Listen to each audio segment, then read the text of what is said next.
성경에는요 수많은 기도가 나와 있습니다. 그것도 유익한 이 유명한 성경의 인물들, 특히 위대한 성경의 인물들이 위대한 기도를 했을 때에 하나님께서 그 기도를 들어주시는 바로 그런 은혜를 경험하는 그런 놀라운 사건들, 그 기도의 능력들이 성경에 많이 기록되어져 있다는 것이죠. 특별히 우리는 여호수아 10장에서 여호수아의 기도를 통하여 그것을 알 수 있습니다. 어떻게 해요? 여호수아가 기도했더니만 어떤 일이 일어나요? 태양이 정지하는 그런 일이 일어났습니다. 사무엘 1장에 보면, 사무엘상 1장에 보면 한나의 기도가 나옵니다. 아들을 낳지 못한 이 여인이 하나님 앞에 간절히 기도했더니만 하나님이 위대한 사무엘 선지자를 이 땅에 보내어 주시는 바로 그런 놀라운 은혜를 경험하게 됩니다. 역대상 4장은 어떻습니까? 자기의 삶에 있어서의 여러 가지 환난과 고통 가운데 태어난 야베스가 그 모든 환난과 고통을 벗어날 수 있도록 해달라고 하나님 앞에 간절히 기도했더니만 어떤 일이 일어났어요? 하나님이 그 기도를 들어주셨다. 그게 우리가 너무나도 잘 알고 있는 야베스의 기도입니다. 열왕기상 18장은 어떻습니까? 엘리야의 기도가 나옵니다. 엘리야만큼 극적인 놀라운 기도의 역사를 일으킨 사람은 없을 것 같아요. 열왕기하 20장은 또 어떻습니까? 히스기야가 병들어 죽을 상황이 되었을 그때에 하나님 앞에 얼굴을 벽에 대고 간절하게 기도했더니만 어떤 일이 일어나요? 생명이 15년이나 연장되어지는 그런 은혜가 있었다. 에스더 4장에는 어떻습니까? 조국과 민족을 위해서 죽으면 죽으리라 결심하고 기도하며 나아갔던 에스더의 기도, 하나님은 그 기도를 들으시고 민족을 살리는 놀라운 일을 경험하게 해주시는 그 내용이 나옵니다. 다니엘 9장은 어떻습니까? 주여 들으소서, 주여 용서하소서, 주여 귀를 기울이시고 행하소서. 하나님께서는 다니엘의 기도를 들으시고 용서하시고 행하여 달라는 다니엘의 기도에 응답해 주시는 놀라운 은혜가 그의 삶 가운데 일어났죠. 수도 없이 많은 성경의 유명한 인물들이 위대한 그런 기도를 했습니다.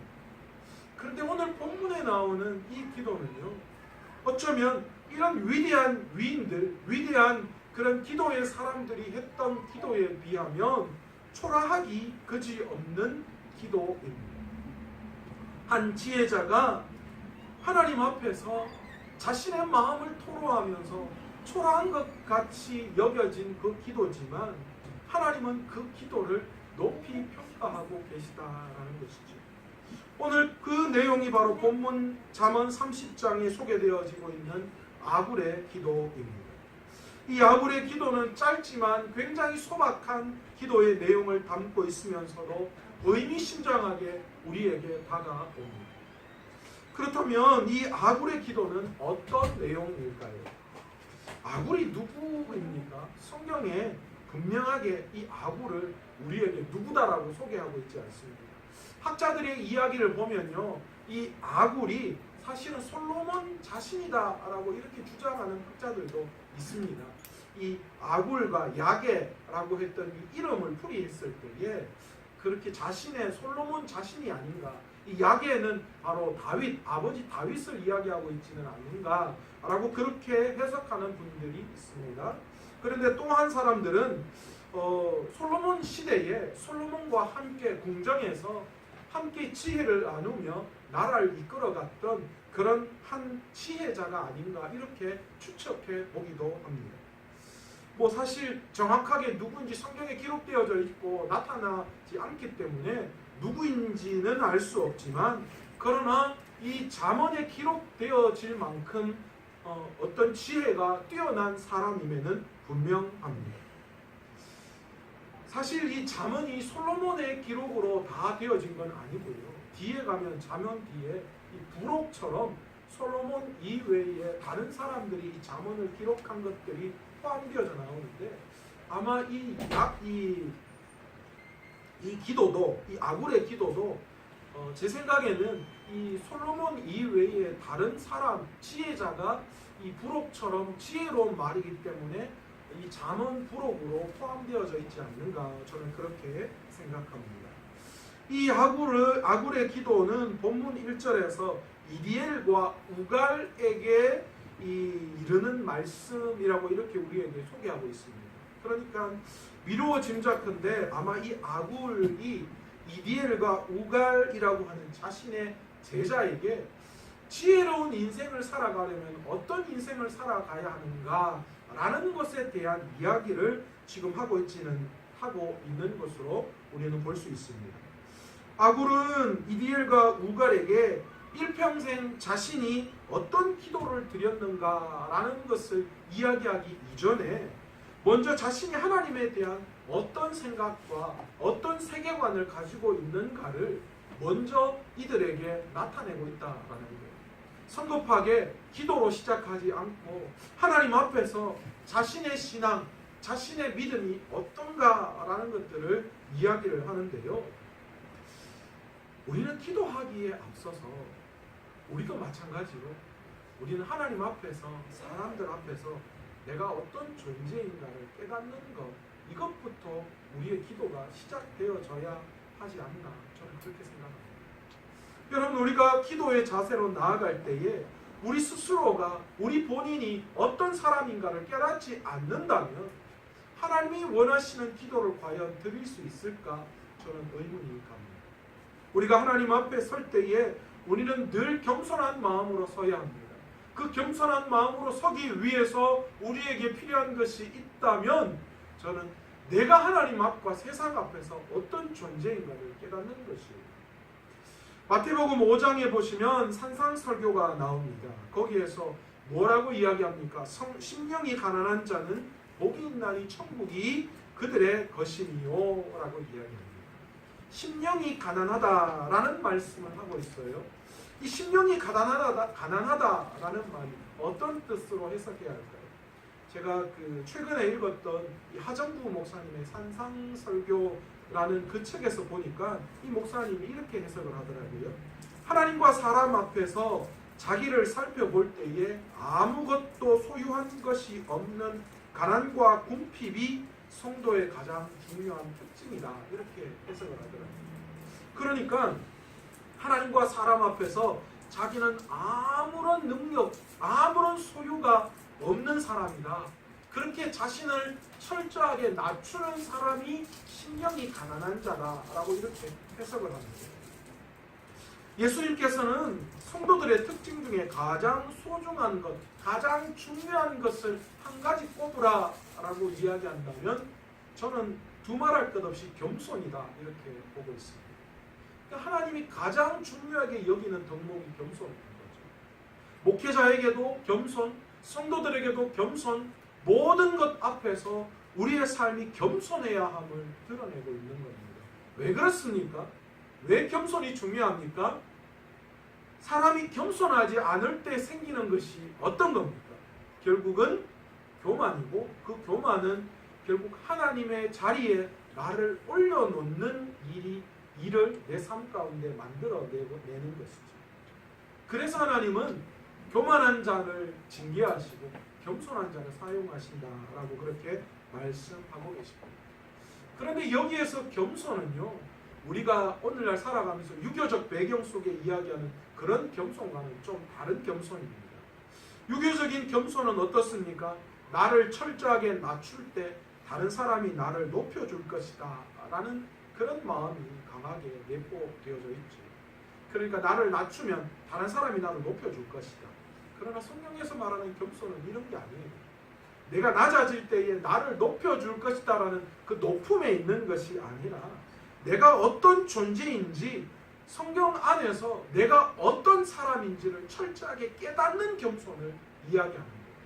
내가 높아지기 위한 나의 낮춤이 아니라 철저하게 나는 무능력한 사람이다 라는 것을 깨닫는 겸손부터 시작하는 것이죠. 오늘 본문을 통해서 이 아굴이 자신을 뭐라고 이야기하느냐, 뭐라고 이야기합니까? 2절에 보시면 나는 다른 사람에 비하면 뭐라고 이야기합니까? 짐승이다, 그렇게 이야기합니다. 내게는 사람의 총명이 있지 않다, 그렇게 이야기하죠. 3절에는 어떻습니까? 나는 지혜를 배우지 못하였고 또 거룩하신 자를 아는 지식이 없다. 이렇게 이야기합니다. 놀랍지 않습니까? 아굴은 스스로를 어떻게 평가하느냐? 나는 다른 사람들에 비하면 짐승이다. 사람의 총명이 없다. 그렇게 이야기해요. 여러분, 아굴이 누구입니까? 지혜서라고 이야기하는 잠언의 부록으로 들어갈 만큼 지혜로운 자였어요. 이 지혜자의 대표격인 솔로몬과 함께 궁전에서 지혜를 논할 수 있는 그런 지혜로운 자였습니다. 그런데 그 지혜자가 뭐라고 이야기합니까? 자신을 나는 짐승이다. 사람의 총명이 없다. 그렇게 이야기합니다. 이 정도쯤 되면 어떻습니까? 제가 만약에 이 정도 위치쯤 된다면 이 권세와 이 교만이 하늘을 찌를 것 같아요. 그렇지 않겠습니까? 왕과 함께 지혜를 논할 수 있는 세상의 지식을 다 갖추었습니다. 그리고 누구도 범할 수 없는 그런 권세를 가지고 있는 사람입니다. 그런데 그런 사람이 하나님 앞에 기도하기 전에 자신을 철저하게 낮추는 거예요. 자신은 짐승과 같다라고 표현하고 있는 거예요. 자신은 세상의 총명이 아무것도 없다. 그렇게 이야기를 하고 있습니다.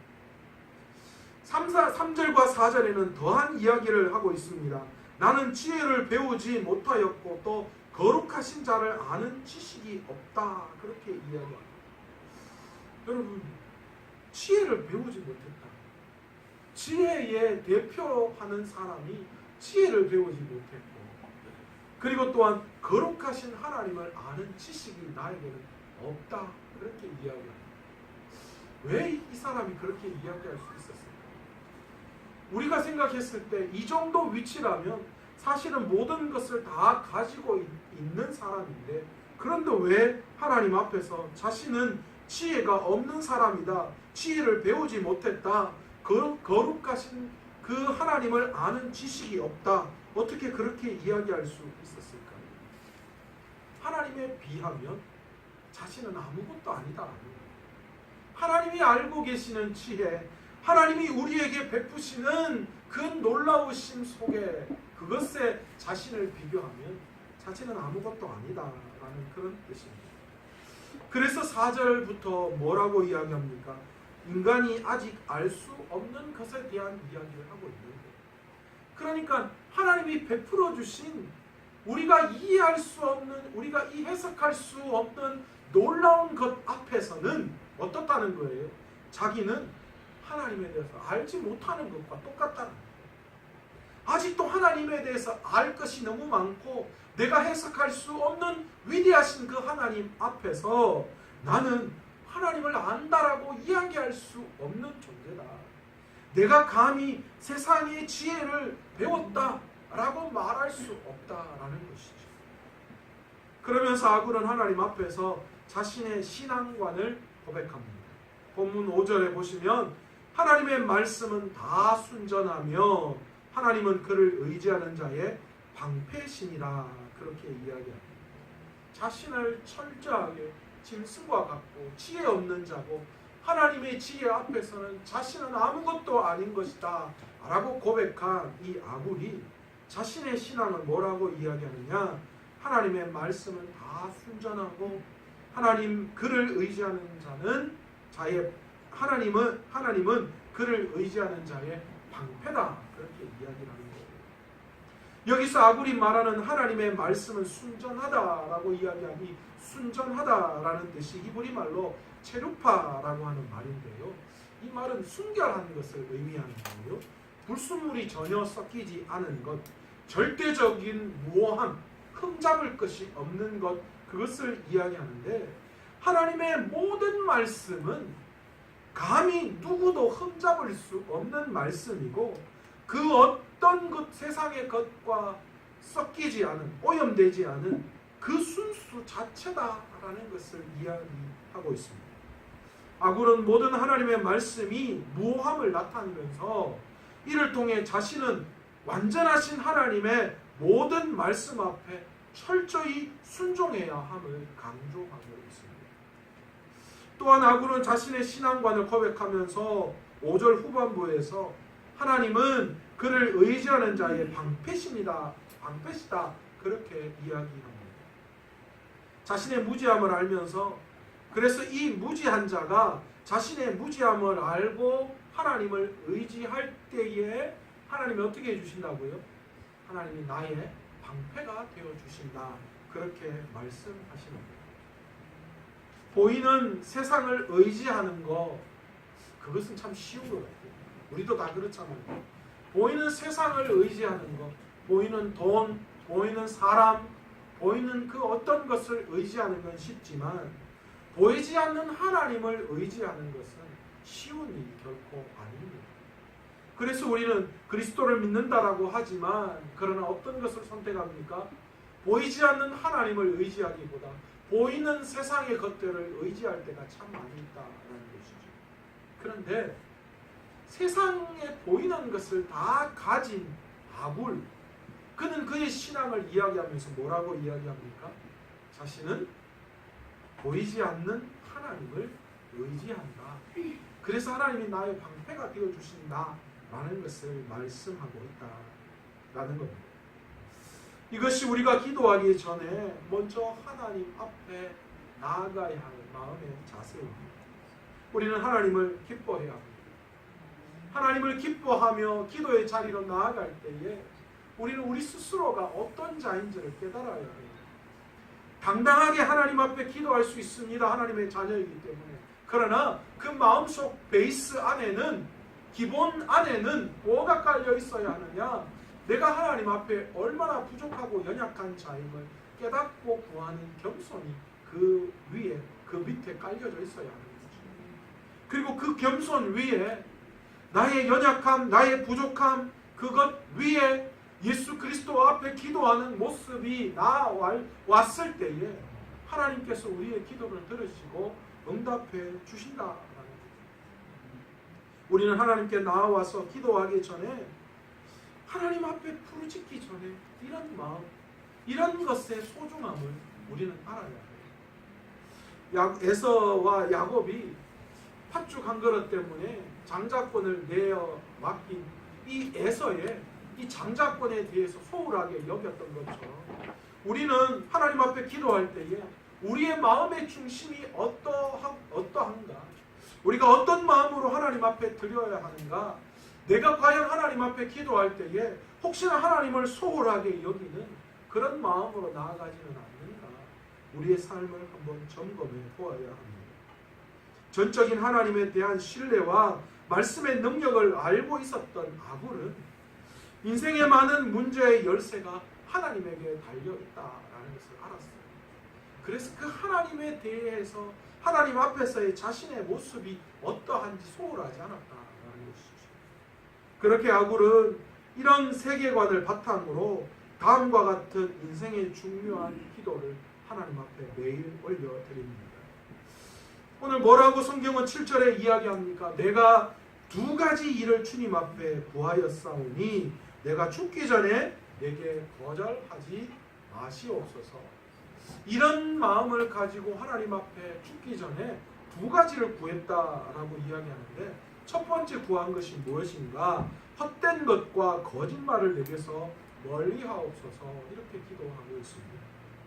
세상 속에서 자신의 연약함을 깨달은 아굴, 그래서 하나님을 갈망하며 의지했던 아굴은 진정한 지혜가 어디에 있는지를 깨달았습니다.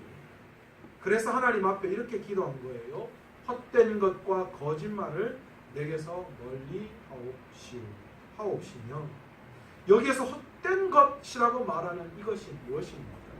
세상의 헛된 것을 말하는 거예요. 지금까지 잠언이 말하고 있는 세상의 모든 것을 통칭하고 있는 거예요.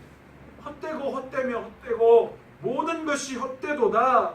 세상에 이루어놓은 모든 것이 하나님 앞에 헛될 수밖에 없다. 세상의 그 모든 것, 그 헛된 것, 그것을 구하는 일에 노력하고 힘을 쓰고 애쓰는 그런 헛된 일을 구하는 자신이 되지 않도록 해달라, 그렇게 이야기하고 있는 겁니다. 또한 거짓말을 내게서 멀리하게 해달라라고 이야기합니다.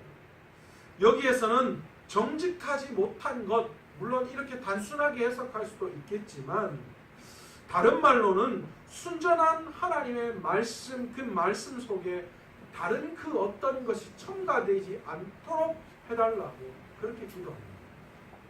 여러분, 우리가 순전한 하나님의 그 말씀 앞에 우리가 그 말씀을 우리 식대로 오해하고 곡해할 경우가 얼마나 많이 있습니다.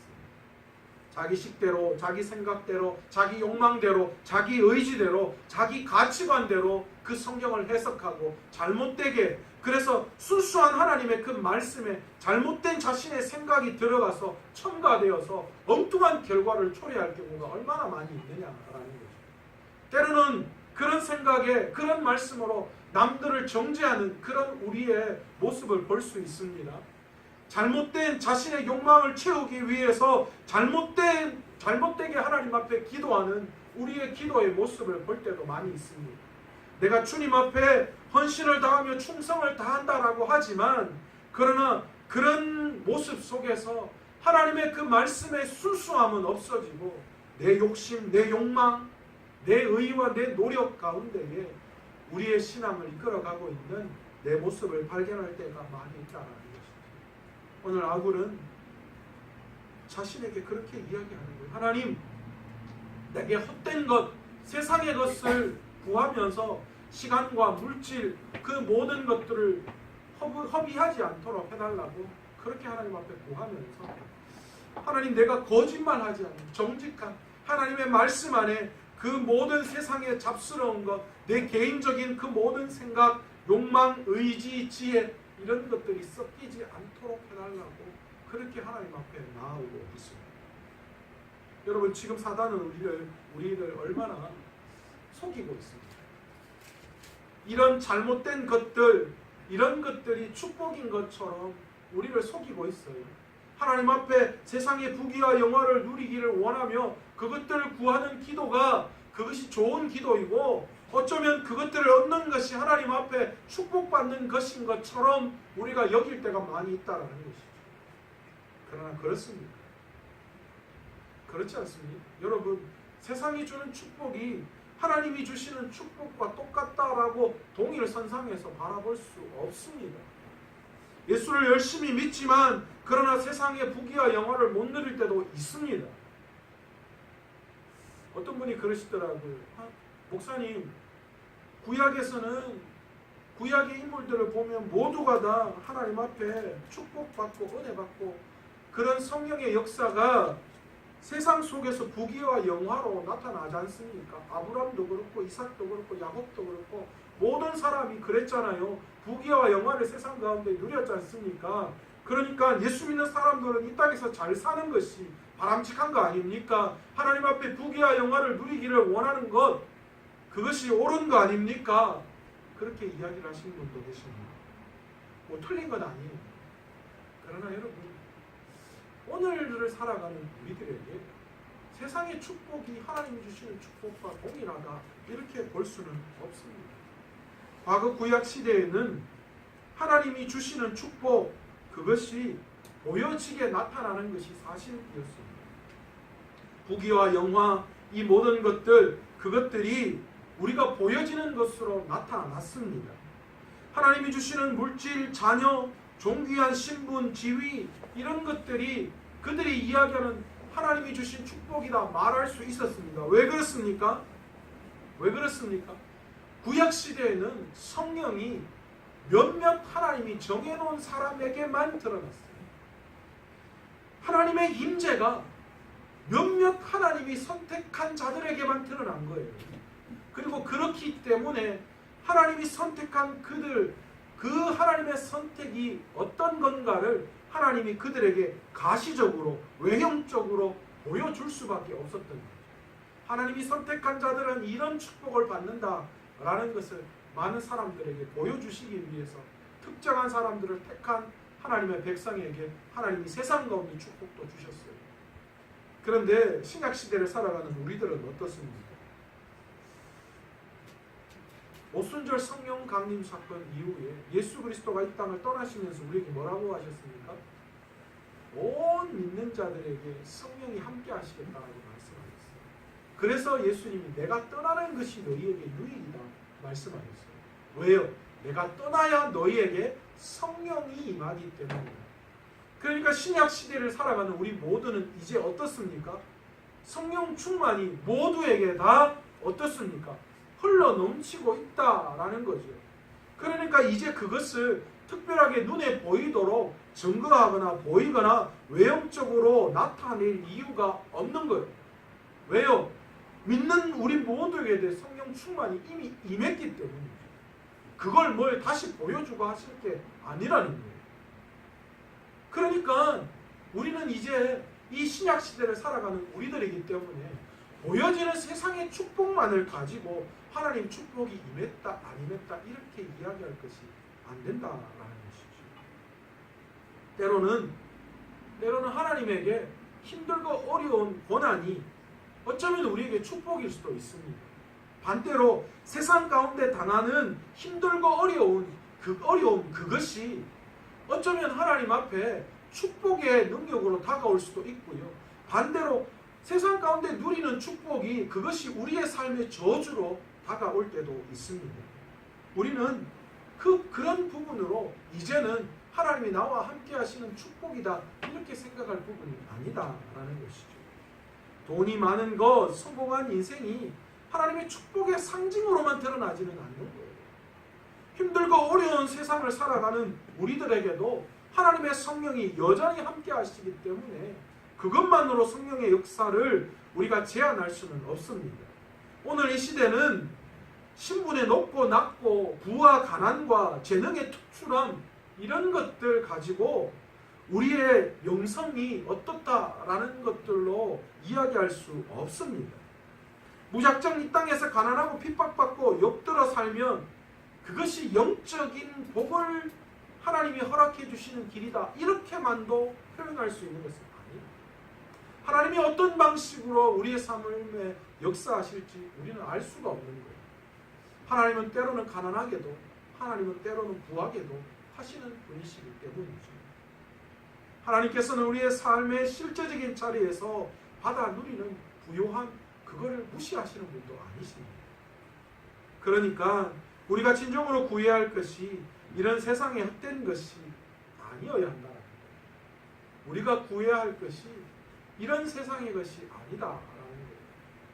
우리는 오직 하나님 앞에서 우리가 정직한 마음으로 나아가기를 구할 수 있는 기도가 우리의 삶 가운데 있어야 한다는 것입니다.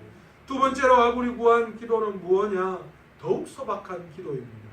나를 가난하게도 마시고 부하게도 마시고 오직 필요한 양식으로 나를 먹여달라라고 기도합니다. 아굴의 기도가 놀라운 기도입니다. 내가 배부르면 어떻게 해요? 혹시나 여호와가 누구십니까? 이렇게 하나님을 모른다라고 이야기할까봐 그래서 구한 것도 자기는 원하지 않는다는 거예요. 혹시나 내가 가난하여 도둑질하여서 하나님의 이름을 너무 가난하게도 말아달라 그렇게 기도하고 있습니다. 아굴의 이 소박한 기도를 통하여서 세상을 구하는 기도 그런 기도가 아니라 하나님께서 우리의 삶 가운데에 너무나도 유유적절하게 주시는 하나님의 은혜 그 은혜를 구할 수 있는 저와 여러분 되시기를 간절히 축원합니다. 저는 이 아굴의 기도를 들으면서 마태복음 6장에 나오는 우리 주기도문을 떠올리게 되었습니다. 주기도문에 뭐라고 이야기 나옵니까? 오늘날 우리에게 일용할 양식을 주옵시고 그렇게 이야기하고 있죠. 여러분 일용할 양식으로 만족하실 수가 없습니다. 매 순간순간 어느 상황 가운데서도 하나님이 우리의 삶 가운데 오셔서 채우시는 하나님의 놀라운 능력 그것을 경험하는 신앙 재밌지 않습니까? 너무 은혜롭지 않습니까? 여러분 우리가 이런 신앙보다도 왜 자꾸만 채우는 신앙 거기에 목적을 두고 있을까요? 왜 매 순간순간 주는 것보다 왜 내 손 안에 쥐고 있는 것 그것을 더 중요하게 여길까요? 하나님을 향한 신뢰의 문제예요. 요즘 우리 애들이요, 우리 아내가 요즘 작전을 바꿔서요. 이제 뭘 잘하면 돈을 주기로 했어요. 용돈. 500원, 1000원 이렇게 주기로 했어요. 그래서 아침에 자기가 원하고 뭐 했던 것들을 잘하면 1000원, 500원 주고 그걸 모아서 자기가 원하는 걸 하거나 때로는 그걸 가지고 이제 헌금도 하고 그렇게 해요. 그런데 이제 애들이 마음에 안 드나 봐요. 뭔가 좀 한복을 딱 이렇게 좀 챙겨주기를 원하는데 이렇게 뭔가 좀 쌓이기를 원하는데 하는 것보다 벌금으로 나가는 게 더 많거든요. 5,000원 주면 뭐 안 하면 1,000원씩 깎아가지고 엄마 책상 위에 1,000원 내놓고 가라. 아침에 뭐만 안 했으니까 내놓고 가라. 그렇게 하는 거예요. 여러분 부모 입장에서는 이런 마음 들지 않으세요? 그냥 뭐 5,000원, 만원 아니면 2만원 지 통장에 넣는 것보다 5,000원 달라고 뭐 필요하면 5,000원 달라고 만원 달라고 만원 달라고 필요할 때마다 얻어가는 게 훨씬 더 유익 아니겠어요? 저는 그래서 어릴 때 용돈 안 받았습니다. 용돈 처음에 받을 때는 크게 받는데 그거 뭐 얼마 안 가잖아요. 돈 관리 못하니까 금방 쓰고 말잖아요. 그러니까 다음에 또 돈 받아야 되는데 돈 받기 힘들잖아요. 너 용돈 줬는데 뭐 또 돈 달라 그러나. 그래서 한 2달 받다가 어머니한테 포기한다고 그래요. 어머니 나 용돈 안 받을래요. 저 그냥 필요할 때마다 돈 받아 쓸래요. 그렇게 이야기했습니다. 왜냐하면 제가 가만히 생각해 보니까 그게 훨씬 더 현명한 거예요. 그리고 그게 훨씬 내가 돈을 많이 쓰는 거예요. 여러분 우리도 마찬가지 아닐까요? 하나님 앞에 크게 한 구치 받아가지고 통장에 딱 넣어놓고는 내 마음대로 쓰고 싶은 거잖아요. 하나님이 원하시든 원하지 않든 내가 원하는 만큼 내 마음대로 쓰고 싶은 게 내 마음이에요. 그래서 하나님이 원하시지 않든 하나님이 원하는 것도 있겠지만 원하시지 않는 그런 편안함이 내 삶에 더 많기 때문에 그것을 한 구치 편하게 하나 주면 하나님하고 잘 모르게 그냥 편안한 걸 위해서도 좀 쓰고 하고 싶어서 우리가 참 많은 걸 하나님 앞에 좀 달라라고 그렇게 기도하는 거죠. 그런데 여러분 우리의 인생을 한번 돌아봅시다. 하나님이 우리의 삶 가운데 함께 하신 것을 한번 돌아봅시다. 하나님이 우리의 인생에서 필요할 때 안 주신 게 있었습니다. 저는 없었어요. 물론 하나님 이건 정말 해야 하는데 안 들어주실 때도 있으셨어요. 그런데 돌아와서 시간이 지나서 보니까 그게 꼭 내 인생에 필요한 것은 아니었고 그거 아니면 기회가 없을 것 같아서 여기에 투자를 해야 되는데 했지만 놓치고 나니까 또 다른 것으로 하나님이 역사해 주시더라라는 것이죠. 그러니까 우리가 기도해야 될 게 사실은 하나님 로또를 왕창 어떻게 한번 하시든지 내가 투자한 뭐 주식이 대박이 나든지 아니면 내 기업이 어느 날 갑자기 왕창 일어나든지 뭐 탄탄대로로 승진을 해가지고 탄탄하게 아니면 통장에 동그라미가 막 줄줄이 붙어 나가든지 이게 아니라 하나님 일용할 양식을 주십시오. 하나님 나에게 가난하게도 마시고 부하게도 마시고 하나님 가장 적당한 것으로 나를 채워달라고 그렇게 기도하는 우리의 기도의 모습 아굴의 오늘 이 기도가 오늘 우리의 기도가 되어야 할 줄로 믿습니다. 아멘. 우리 스스로는 너무 잘 알잖아요. 우리가 어떤 사람인지. 부하면 어떻습니까? 저는 자기 기업이 잘 되고 자기가 잘 돼서 기도원 올라오시는 분 거의 못 봤어요. 기도원 올라오시는 분 뭐 전부 다 울고 짖자고 손수 울고 하나님요. 나를 일하시면 어떡합니까? 대부분 그런 분들이 거의 한 80% 이시더라고요. 그래가 막 가슴을 치고 회개하고 있을 때 잘하지 그래. 누가 그러더라고요. 은혜 받을 때 기도원 올라와야 되고 힘들 때는 일해가 돈 버시라고 그런 얘기예요. 일리가 있다고 생각해요. 여러분 우리는 우리 스스로를 너무 잘 압니다. 있으면 있는 만큼 우리가 어떤 것에 목적을 두고 어떤 일을 할지 우리 스스로 그걸 인식해야 합니다. 넉넉하면 하나님보다 세상을 의지하고 세상 가운데 나아갈 때가 더 많이 있다. 오늘 아굴의 기도에서 아굴은 그렇게 이야기하는 거예요. 하나님 내가 부유해서 하나님 모른다 할지 모릅니다. 하나님 내가 많이 가져서 하나님 없이 살아갈 수도 있습니다. 그래서 나는 많은 것 내 삶의 세상으로 채워지는 걸 원하지 않습니다. 반대로 이야기합니다. 하나님 나는 가난한 것도 싫습니다. 혹시 가난해서 그 가난 때문에 내가 세상 가운데 잘못된 일 때문에 하나님을 욕되게 할까? 그것이 두렵습니다. 그래서 너무 가난한 것이 있습니다. 우리나라 옛날 속담에 그런 말이 있잖아요. 사흘 굶으면 이웃집 담장을 안 넘을 사람이 없다라는 말입니다. 제가 굶어봤는데 굶으면 재미 하나도 없어요. 뭐가 입에 들어가야 즐거워요. 사실이에요. 열흘 굶은 군자가 없다라잖아요. 아무리 애매하는 그런 성비라도 열흘 굶은 사람이 없대요. 아무리 성비라도 굶으면 목에 넘어가는 게 없으면 어떤 일이 일어날지 모른다는 거예요. 오늘 아굴이 그 이야기는 나는 내가 혹시나 세상 가운데 아무것도 없어서 혹시나 내가 하나님 앞에 욕되게 여겨지지 않을까. 하나님 그게 내가 두려우니까 하나님 채워주십시오. 가장 적당한 것으로 채워달라. 그렇게 아굴이 기도하고 있습니다. 여러분, 아굴의 기도는 말 그대로 필요한 것만 채워달라는 기도입니다. 이 기도는 아굴이 진정으로 하나님의 채우심과 공급하심을 경험하기를 원한다는 거예요. 하나님이 주시는 것만 원한다는 거예요. 여러분, 우리는 어떻습니까? 우리는 하나님이 주시는 것 말고 세상이 주는 것도 얼마나 원해요. 아닙니까? 저만 그렇습니다.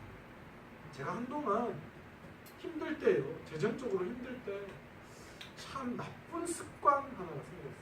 그게 뭐냐면 힘들고 어려우니까 여기저기에서 도와주시는 분들이 많잖아요. 그런데 희한한 게 그 도와주시는 분을 의지하게 되더라고요. 여러분, 이게 뭐 정확한 데이터는 맞는지는 모르겠지만 신학생들에게 카드가 보급되어지기 시작하면서 부르짖는 기도가 줄어들었다라는 그런 이야기가 있어요. 왜요? 급하면 카드 들고 어디 가면 돼요? 은행 가서 끌으면 뭐 급한 대로 쭉쭉 나오잖아요. 그러니까 기도가 없어지는 거예요. 옛날에는 카드가 어디 있습니까? 나올 구멍이 어디 있습니까? 그러니까 오직 구할 데가 어딥니까? 은행 365일 코너가 아니라 그 좁은 코너가 아니라 기도의 골방으로 들어가서 부르짖을 수밖에 없었죠. 그런데 이제는 달라졌다는 거예요. 우리도 마찬가지. 그런 것 아니고 철저하게 하나님이 주시는 것, 하나님이 원하시는 것, 하나님이 내 삶에 공급해 주시는 것, 그것을 구하며 나아갈 수 있는 저와 여러분 되시기를 원합니다. 인생에 헛된 거, 허무한 거. 그래서 오늘 이 솔로몬이 이야기해 헛되며 모든 것이 헛된 것처럼 여겨지는 그 세상 속에서 살아가는 우리들이 그 세상의 헛됨이 아니라 오직 영원하신 하나님의 그 말씀. 이사야 40장 6절에 모든 육체는 풀이요 그의 모든 아름다움은 들의 꽃과 같으니 라고 이야기하면서 8절에 풀은 마르고 꽃은 시드나 우리 하나님의 말씀은 영원히 서리라 말씀하십니다. 우리와 영원하신 그 하나님의 말씀, 그 말씀만 붙들고 오늘 그 말씀 속에서 힘을 얻고 능력을 얻고 그 말씀 속에서 공급해 주시는 그 은혜로 내 삶에 만족하며 살아갈 수 있는 저와 여러분 되시기를 간절히 축원합니다. 오늘 찬양 한 곡 하면서 기도의 자리로 나아가기를 원하는데요. 여러분이 좀 잘 모르시는 찬양일 수도 있어요. 나는 아무것도 아닙니다 라는 그런 찬양인데 2017년 곡이에요. 함께 배워보면서 그 찬양하는 기도의 자리로 나아가겠습니다.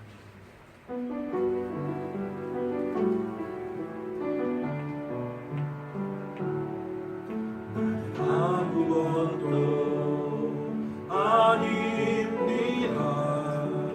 주님의 사랑이 없으면 아무것도 모릅니다. 주님의 지혜가 없으면 나는 아무것도 못합니다. 나는 아무것도 못합니다. 주님의 능력이 없으면 나는 한순간도 못 삽니다. 주님의 생명이 없으면 이제 내가 사는 것 아니요